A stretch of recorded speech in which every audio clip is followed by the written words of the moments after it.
Glory be to God. It's again a joy even to meet you through this short time of meditation. Welcome to the place where you learn the Bible. Welcome to day 19. For the past 5 days, we have been looking at some of the characters around the event of Jesus' birth. So we started by looking from the greatest villain, Herod. Then we looked at Simeon, Anna. Then yesterday we saw Zachariah. And today we are going to look at Mrs. Zachariah, that is Elizabeth. So yesterday also we saw some of the points which is going to overlap today. Luke chapter 1 and verse 5 calls Elizabeth as a great granddaughter of the greatest high priest Aaron himself. So the man who along with Moses delivered Israel out of bondage. So this guy, she was the great granddaughter. Her husband is Zachariah. And chapter 1 and verse 6 says that she was righteous and blameless just like her husband. But then in verse 7 it says she had no child, she was barren, and she was very old to have anything now. So usually when somebody has no child, it is considered as a very negative thing. People sometimes abuse, people talk bad, people say it's a curse, people say lots of nonsense. But I personally feel that, I do not know whether I'm right or wrong, but I always feel that parenting is a calling from God. Just like how being an evangelist, being a pastor, or being a doctor, or being a social worker, or being an engineer, whatever it might be, how it's a calling. Similarly, even parenting is a calling from God, and usually God gives that calling to 90 out of 100 people, but then there are some God doesn't give that calling. So I'm really not going to go into that specifics, but here the Bible calls us as barren, and she was also, by the time this incident is recorded by Dr. Luke, she was too old to have any child. Yet when we read in verse 13, she receives a promise from the Lord that she is going to have a child in her old age, that she received that promise through her husband, the priest, when he was serving the Lord in the temple. And the angel Gabriel himself comes and says to Zachariah that your wife will bear with a son. And when I read this verse, it made me think how God used to convey this news to Elizabeth. Because when we take the case of Mary, God conveyed that she's going to have a child directly to her. It was a personal promise. The word was given to Mary. Similarly, when you see Sarah and Abraham in the book of Genesis, when God revealed to them that they are going to have a child, it was to them together as a couple. It was not individually to Sarah, but together as a couple. God told them both, though Sarah was behind the curtains and she laughed, but it was to them together as a couple. But here, in Elizabeth's case, it was to her husband and not to herself. And that made me wonder. Sometimes God gives promises through our family. Imagine if Elizabeth and Zachariah were not in oneness. Imagine if they were not together, just like how God wanted them to be together. She would have never received a news from her husband. So sometimes God gives promises to us personally. Sometimes He gives to us as a family, but sometimes it is also through our spouse. That's why we always need to remain in unison. And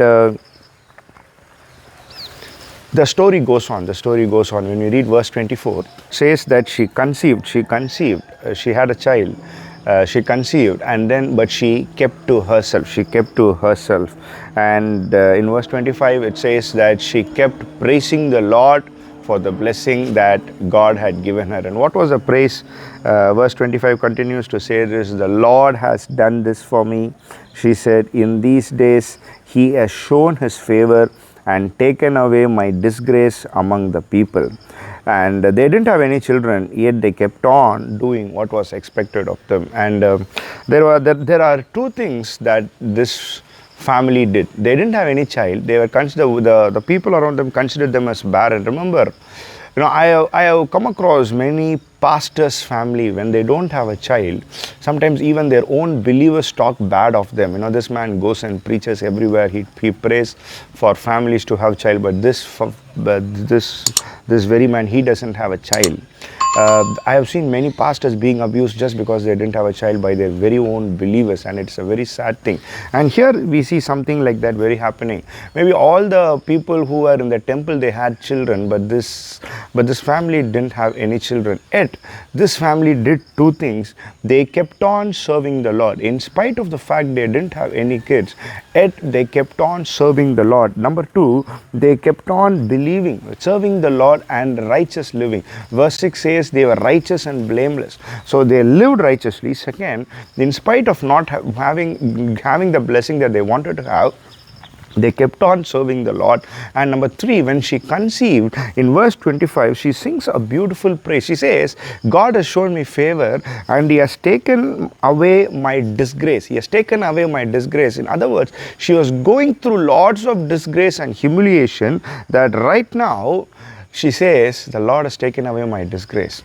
When you're going through valley-like situations, when you're going through disgrace, what are you going to do? What are we going to do? This lady, in spite of it, she lived righteously. This family, in spite of all the humiliation they were going through, yet they lived righteously and they served the Lord.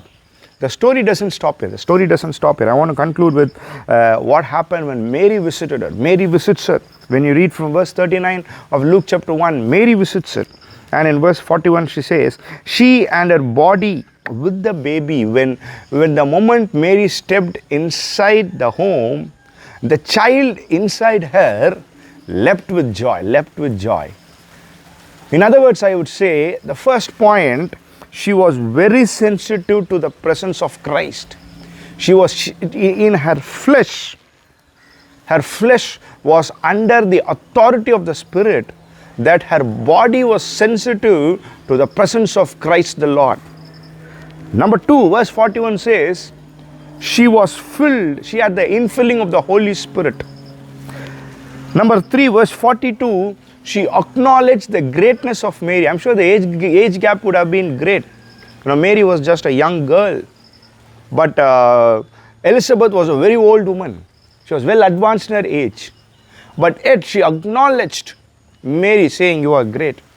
And fourth, she blesses Mary. She blessed Mary. Number 5, it says Mary stayed with her for 3 months. When Mary went to meet Elizabeth, Elizabeth was 5 months pregnant. That's what Luke chapter 1 records. And Mary stayed with her for 3 months.